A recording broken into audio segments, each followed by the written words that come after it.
Hello everyone, welcome to ज्ञान IQ. आप सभी का बहुत बहुत स्वागत है ज्ञान आईक्यू में। और ये हमारी नेक्स्ट सीरीज है 10 क्वेश्चन की। तो आज का जो टॉपिक है वो रहेगा स्कूल लीडरशिप। स्कूल लीडरशिप अपने आप में बहुत इंपॉर्टेंट टॉपिक है और ये केवीएस में एक तरह से नई तरीके से ऐड हुआ है, तो ये बहुत इंपॉर्टेंट है आपके पीआरटी एग्जाम के लिए। तो आज जितने भी क्वेश्चंस होंगे वो सारे स्कूल लीडरशिप से रिलेटेड होंगे। तो मैं अगेन एक रिक्वेस्ट आपसे करूंगी कि आप उसी टाइम पे ये टेस्ट दें जब ये प्रीमियर हो रहा होगा, वो आपके लिए बेस्ट है क्योंकि इसमें आपका ज्यादा टाइम नहीं लगेगा। 10 से 15 मिनट की वीडियोस होती हैं, कोई भी एक्स्ट्रा टाइम आपका इसमें नहीं खर्च होगा। जस्ट आपकी एक प्रैक्टिस है 15 मिनट के 10 क्वेश्चन की एक पर्टिकुलर टॉपिक के ऊपर। ठीक है, तो चलिए स्टार्ट करते हैं। आई होप कि आप साथ साथ आंसर इसके करेंगे।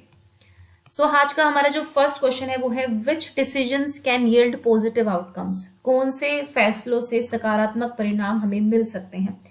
तो आपके ऑप्शंस है ones which are based on evidences, जो प्रमाणों पर आधारित होते हैं। Ones that are transfer to others, जिन्हें दूसरों को हस्तांतरित या ट्रांसफर कर दिया जाता है। तीसरा है जो बिना किसी उचित परामर्श के लिए जाते हैं, यानी कि ones that are taken without taking any proper council. Ones which are not well thought out, या फिर जिनके बारे में अच्छी तरह से सोचा नहीं गया है ना। तो ये क्वेश्चन थोड़ा सा इजी है, तो इसका जो करेक्ट ऑप्शन होगा वो होगा ऑप्शन नंबर 1। ऐसे डिसीजन जो कि हम एविडेंस के बेस पर लेते हैं, उनका जो रिजल्ट आता है वो बहुत ही पॉजिटिव होता है। नेक्स्ट है the objective of professional learning communities. जितने भी पेशेवर शिक्षण समुदाय होते हैं उनका उद्देश्य क्या होता है, ये आपको बताना है। जितने भी हमारे प्रोफेशनल लर्निंग कम्युनिटीज हैं, चाहे उसमें टीचर्स आ गए, प्रिंसिपल्स आ गए, जो भी हैं, to share knowledge, skills and experience in the field, कि वो अपने क्षेत्र में जो है ज्ञान, कौशल और अनुभव को साझा करें। To assemble without any agenda and discuss issues, बिना किसी एजेंडा के इकट्ठा होंगे और विभिन्न मुद्दों पर चर्चा करेंगे। To create a culture of collaboration among staff, कर्मचारियों के बीच सहयोग संस्कृति को बनाने के लिए। To solve a daily routine problem. ठीक है, तो यहाँ पे जो है आपके पास 4 ऑप्शन है। देखिए, डेली रूटीन की प्रॉब्लम को सॉल्व करने के लिए तो लर्निंग कम्युनिटीज नहीं आती हैं। उसके बाद असेंबल होने के लिए भी नहीं, कि कोई एजेंडा ही नहीं और आप असेंबल हो गए फिर इश्यूज को डिस्कस कर रहे हैं, तो बहस हो गई बेवजह पे, है ना। अब बचता है ऑप्शन नंबर सी और ए।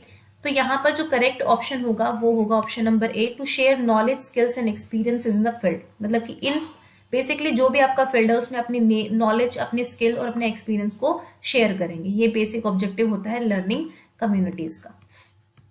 नेक्स्ट क्वेश्चन है teams in school must not promote. जो स्कूल की टीम्स होती हैं उन्हें क्या प्रमोट नहीं करना चाहिए। ठीक है, तो कौन सी टीम होती है। कई तरह की टीम हो सकती है स्कूल में। सेफ्टी की टीम हो सकती है, बहुत सारे मतलब बेसिकली टीम्स होती हैं। तो एक लीडर भी होता है, एक इंचार्ज भी होता है, तो वो लीडरशिप के अंतर्गत ही आ जाता है। तो क्या नहीं प्रमोट करना चाहिए। Academic achievement of all children, सभी बच्चों का शैक्षणिक उपलब्धि। कन्फ्लिक्टिंग सिचुएशंस, यानी कि परस्पर विरोधी स्थितियां। डिसएग्रीमेंट्स, यानी कि असहमति। And learning of all in the school. तो हमें ये है कि हमें क्या नहीं प्रमोट करना चाहिए, याद रखना। ठीक है, अकेडमिक अचीवमेंट तो हम चाहते ही हैं भाई। लर्निंग ऑफ ऑल, सभी की लर्निंग पे चाहते हैं कि स्कूल में सभी पढ़े, सभी बढ़े। अब क्वेश्चन है कि कन्फ्लिक्टिंग सिचुएशन एंड डिसएग्रीमेंट्स। अब देखो, ऐसा है कि कॉन्फ्लिक्टिंग सिचुएशंस तो आ सकती हैं कि जिसमें भाई ऐसी सिचुएशन है कि मेरा मत कुछ हो रहा है, किसी और का मत कुछ है, किसी और का मत कुछ है। ठीक है, और डिसएग्रीमेंट्स भी हो सकते हैं, है ना। तो अब आप ये कह रहे हो कि अब यहाँ पे इन दोनों में क्या ठीक है क्या नहीं है वो आपको बताना है, तो थोड़े से कंफ्यूजिंग है, वो देख लीजिए। यानी कि कन्फ्लिक्टिंग सिचुएशन और डिसएग्रीमेंट्स में से हम ज्यादा अगर यहाँ पे ठीक मानेंगे तो वो हम सी को मानेंगे। तो यहाँ पे बेसिकली कन्फ्लिक्टिंग सिचुएशंस नहीं होनी चाहिए जहां पे आपके कन्फ्लिक्ट्स अराइज हो जाएं। कुछ कन्फ्लिक्ट्स ऐसे हो जाते हैं जो सॉल्व ही नहीं होते हैं। हाँ, डिसएग्रीमेंट्स हो सकते हैं, असहमति हो सकती है किसी के ऊपर, और उसके बाद फिर एक मेजोरिटी के आधार पर या फिर भलाई के लिए हम एक सहमति पर आ सकते हैं। लेकिन हो सकता है कि फिर भी टीम्स के बीच में डिसएग्रीमेंट्स हो सकते हैं, लेकिन कॉन्फ्लिक्टिंग सिचुएशन नहीं जानी चाहिए। ये थोड़ा सा इससे ऊपर चला जाता है। डिसएग्रीमेंट होने के बाद जब बहुत सारी कॉन्फ्लिक्टिंग सिचुएशंस आ जाती हैं, वो तो उस लेवल तक ना जाए, डिसएग्रीमेंट हो जाए, लेकिन फिर हम आम सहमति से या मेजोरिटी से जो है वो फैसले लिए जाते हैं, है ना, कि भाई बेटर क्या रहेगा उस चीज को सोचकर। तो बेसिकली कन्फ्लिक्टिंग सिचुएशंस नहीं क्रिएट होनी चाहिए, डिसएग्रीमेंट भले हो जाए। तो ऑप्शन नंबर बी यहाँ पे बिल्कुल ठीक होगा। उसके बाद है the 2 most important attributes of self for becoming an effective leader. भाई सेल्फ का एक महत्वपूर्ण गुण बताना है जो एक इफेक्टिव लीडर बनने के लिए बहुत ज्यादा इंपॉर्टेंट होता है। तो पहला है एडमिनिस्ट्रेटर एंड मैनेजर, व्यवस्थापक और प्रबंधक। Organizer and planner. Initiator and a positive outlook. Disruptor and a complaining attitude. तो देखो अगर हम चारों ऑप्शन में से देखें तो बेसिकली हमें नेगेटिव आंसर तो लिखना ही नहीं है, तो डिसरप्टर और कंप्लेनिंग एटीट्यूड रहेगा तो आप एक इफेक्टिव लीडर तो कभी नहीं बन सकते। अब बात आती है इन तीनों ऑप्शन की। तो देखो यहाँ पर जो है, अगर आपको एक इफेक्टिव लीडर है और सेल्फ के लिए है, अपने आप के लिए, तो सबसे पहले तो आपको इनिशिएटिव लेने आने चाहिए। अगर आप लीडरशिप करना चाहते हैं तो आपको चीजों को इनिशिएट करना आना चाहिए, और आपको जो पॉजिटिव आउटलुक है वो बहुत जरूरी है। ये चीजें बात की, ऑर्गेनाइज करते हैं, प्लान करते हैं, एडमिनिस्ट्रेशन में आप जाते हैं, मैनेजर बन जाते हैं, वो बात की चीजें, लेकिन जब हम पहले सेल्फ की बात करेंगे तो आपको इनिशिएटिव करना आना चाहिए और पॉजिटिव आउटलुक भी आपका होना चाहिए। तो यहाँ पे करेक्ट ऑप्शन होगा ऑप्शन नंबर सी। नेक्स्ट है leadership for learning does not grow from special features from.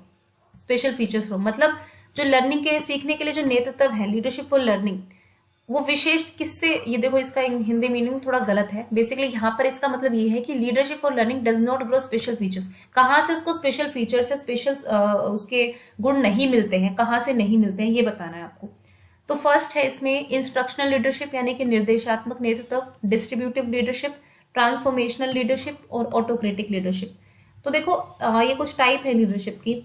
तो कहाँ से हम लीडरशिप की क्वालिटीज या स्पेशल फीचर नहीं लेंगे, तो वो है आपका ऑप्शन नंबर डी।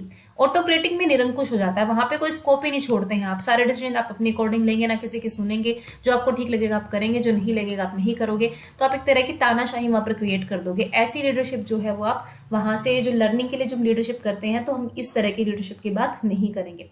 ठीक है, बाकी तीन आ जाएंगे, लेकिन ऑटोक्रेटिक यहाँ पे बिल्कुल सही आंसर होगा फिफ्थ का। नेक्स्ट है national education policy 2020 provides weightage to both. तो नेशनल पॉलिसी ऑफ एजुकेशन जो है, पॉलिसी ने दो चीजों को बहुत ज्यादा वेटेज दी है, ठीक है, साथ में, तो वो बतानी है। फर्स्ट ऑप्शन है vocational and academic education, pre primary and elementary education, pre board and board examinations, और नेक्स्ट है स्किल एंड नॉलेज। तो चलिए बताइए इसका करेक्ट ऑप्शन क्या होगा। देखिए यहाँ पर जो है ना थोड़ा सा एलिमिनेट कर सकते हैं। अभी pre board elementary education, pre board, board, ये सब तो इक्वल इंपॉर्टेंट है क्योंकि हमारे असेसमेंट का बहुत इंपॉर्टेंट पार्ट है ना, तो इनको तो आप छोड़ ही दीजिए। अब बात आता है skill and knowledge and vocational and academic education. तो आपने अगर एनईपी पढ़ी है तो आपने देखा होगा कि वोकेशनल एजुकेशन को बहुत स्ट्रॉन्ग तरीके से यहाँ पर इंक्लूड किया गया है। ठीक है, तो वोकेशनल एंड एकेडमिक एजुकेशन दोनों को यहाँ पे इक्वल वेटेज देने की यहाँ पर कोशिश की है एनईपी 2020 ने। ओके, नेक्स्ट है academic leadership does not include. जो एकेडमिक रूप से जब आप लीडरशिप करते हैं तो उसमें क्या नहीं आता है? Knowledge of rules and regulations, understanding of teacher centred pedagogy, transforming learning teaching processes and teacher professional development. तो बताइए यहाँ पे क्या नहीं आएगा जब एकेडमिक लीडरशिप की बात करते हैं? देखो एक तो होती है एडमिनिस्ट्रेटिव लीडरशिप और एक होती है एकेडमिक लीडरशिप। एकेडमिक का मतलब है जो पढ़ाई में लर्निंग से रिलेटेड चीजें होती हैं। तो भाई चाइल्ड सेंटर्ड पेडागोजी की अंडरस्टैंडिंग होनी चाहिए आपको, टीचिंग लर्निंग प्रोसेस को कैसे चेंज करना है, कब बदलना है, वो आना चाहिए, टीचर की प्रोफेशनल डेवलपमेंट भी होनी चाहिए। लेकिन जो knowledge of rules and regulations है ये ज्यादा, जैसे प्रिंसिपल्स को ज्यादा पता होनी चाहिए, है ना, बड़े जो पॉलिसी मेकर्स होते हैं उनको ज्यादा पता होना चाहिए। लेकिन जो ग्राउंड रियलिटी में काम करते हैं, टीचर्स हो गए या प्रिंसिपल्स हो गए, इन सबको इन तीनों की चीज नॉलेज ज्यादा होनी चाहिए। तो ये थोड़ा एडमिनिस्ट्रेटिव पार्ट है, लेकिन ये बाकी तीनों जो है वो एकेडमिक से रिलेटेड है। तो ऑप्शन नंबर ए जो है यहाँ पे करेक्ट ऑप्शन होगा। नेक्स्ट है वैल्यू लीडरशिप कंप्राइजेज ऑफ। जो वैल्यू लीडरशिप है, मूल्य नेतृत्व जो है वो किस किस से मिलकर बना हुआ है ये आपको बताना है। ऑप्शन है पहला knowledge, attitude, skills and values. ठीक है, पहला ये है, चार चीजें हैं, नॉलेज हो गया, एटीट्यूड हो गया, स्किल्स हो गया, वैल्यूज। दूसरा विजन हो गया, दृष्टिकोण कह सकते हैं, knowledge, attitudes and experience, value, experience, skills and attitudes, और last beliefs, values, knowledge and experience. तो चलिए बताइए, थोड़ा कंफ्यूजिंग है लेकिन थोड़ा थोड़ा एलिमिनेट करना पड़ेगा आपको थोड़ा सा।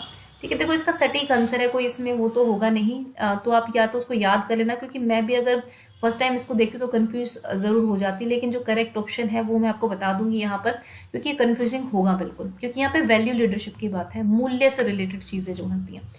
देखो अब यहाँ पे चलो मैं क्लियर कर बता ही देती हूँ आपको। आई होप कि जिन बच्चों को आंसर करना होगा वो कर चुके होंगे। ऑप्शन नंबर डी जो है यहाँ पे करेक्ट होगा कि आपके बिलीव्स होने चाहिए, आपकी वैल्यूज होनी चाहिए, कुछ नॉलेज आपको होना चाहिए और एक्सपीरियंस होना चाहिए। तो वैल्यू लीडरशिप जो है इनकी डिमांड करता है। ओके, अब एक चीज और है, ये जो एटीट्यूड है, एटीट्यूड थोड़ा सा यहाँ पे अलग चला जाता है। एक एटीट्यूड और एप्टीट्यूड दो चीजें होती है, वो थोड़ा एकेडमिक से ज्यादा रिलेटेड हो जाता है। अब नॉलेज यहाँ भी है, एक्सपीरियंस यहाँ भी है, नॉलेज स्किल्स वैल्यूज भी यहाँ पर है। और हाँ, वैल्यू लीडरशिप में जरूरी नहीं है कि आपके अंदर बहुत एक पर्टिकुलर टाइप की स्किल्स आपको होनी चाहिए। तो बेसिकली आपका एक बिलीफ सिस्टम होना चाहिए, उसमें वैल्यूज होनी चाहिए, नॉलेज और एक्सपीरियंस, ये 4 चीजें इंपॉर्टेंट है। तो याद रखना option number D is the correct option. Next है learning rounds is most important most helpful. ठीक है, सीखने का दौर जो है बहुत इंपॉर्टेंट होता है, किस लिए, किस में ज्यादा इंपॉर्टेंट होता है ये बताना है। Supporting parental involvement in school, classroom transactions के लिए, building teachers capacities for effective transaction of learning teaching processes. और लर्निंग राउंड्स बेसिकली यहाँ पे होगा मेरे ख्याल से टीचर ट्रेनिंग्स हो गई हैं, या बहुत सारी चीजें जो लर्निंग होती रहती है हमारी उससे रिलेटेड है। डेवलपिंग इंटरपर्सनल रिलेशनशिप, देखो जब भी हमारी ट्रेनिंग्स होती है, इन सर्विस कोर्स होते हैं, प्री सर्विस कोर्स होते हैं, बहुत सारी चीजें होती हैं, तो ये बेसिकली होती हैं building teachers capacities for effective transaction of teaching learning processes. ठीक है, यहाँ पे वो वाली बात सही हो जाती है कि जो सबसे लंबा है वही सही आंसर होगा। मतलब कुछ लोग ऐसे भी तुक्के लगाते हैं कि जो सबसे लंबा वाला होगा वो सही आंसर होगा, लेकिन नहीं, यहाँ पे as per the meaning of this option, तो ऑप्शन नंबर सी यहाँ पे सबसे ज्यादा सटीक साबित होता है। तो ऑप्शन नंबर सी यहाँ पे सबसे ज्यादा इंपॉर्टेंट होगा, मतलब करेक्ट होगा। ओके, लास्ट क्वेश्चन है what are the 3 components of developing oneself as a school leader.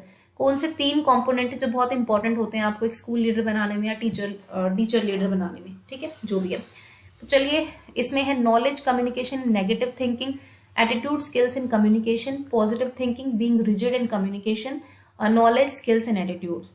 देखो जब भी हम ऐसे क्वेश्चंस अटेम्प्ट करते हैं, सबसे पहले तो थोड़ा नेगेटिव चीजों को बाहर निकालिए, है ना, नेगेटिव तो होंगे ही नहीं ऑब्वियसली। तो यहाँ पे नेगेटिव थिंकिंग है, इसको हम एलिमिनेट कर सकते हैं। यहाँ पे देखो बीइंग रिजिड है, कठोर होना, तो कठोर तो होना ही नहीं है, फ्लेक्सिबल अप्रोच होनी चाहिए। अब बचते हैं ये 2 ऑप्शन आपके सामने, एटीट्यूड्स, स्किल्स एंड कम्युनिकेशन, और ये है नॉलेज, स्किल्स एंड एटीट्यूड्स।